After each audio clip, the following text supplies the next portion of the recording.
Audio Jungle.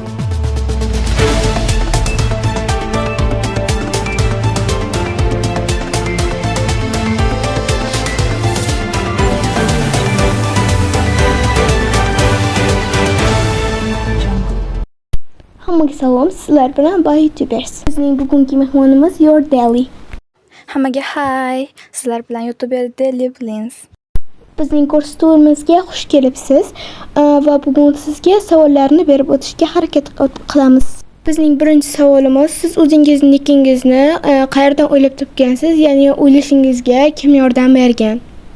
Bitta nikim bor edi, Kimnaring. O'shadan zerikib ketganman.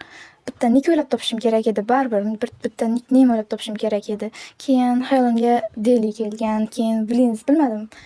Hayolimga kelgan, keyin ikkaladim qo'shsam Daily Blins takoy nik chiqib turibdi.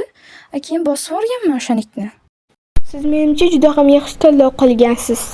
Va bizning ikkinchi savolimiz, siz fandomni topishga qiynalganmisiz va sizda qanday taassurotlar bo'lgan? Lekin hali fandomni o'ylab topmadim. Menimcha Blinzina bo'ladi. Ya'ni ko'pchilik bo'lsa Blinzinas. Lekin men hali fandom yig'adigan darajadagi YouTuber emasman, lekin yetarlicha bor. Fandom yetarlicha bor. Menimcha fandomni Blinzinas bo'ladi yoki oddiy bir mevani nomimi? Xullas, o'ylab ko'raman hali, lekin fandomni o'ylab ko'rmaganman.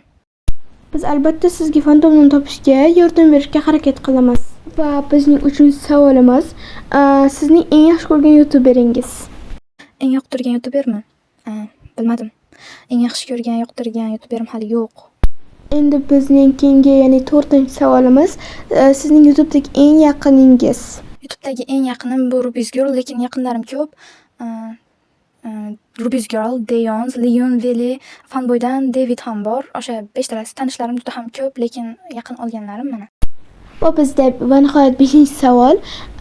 Siz Rushjonkasmisiz yoki Armijonkasmisiz? To'g'risi avvallari Armijonka edim, lekin hozir emas. Rushjonka ham emasman. Mayli, sizga juda ham katta rahmat va biz bugungi ko'rsatuvimiz tugadi. Hammaga xayr. Audio Jungle.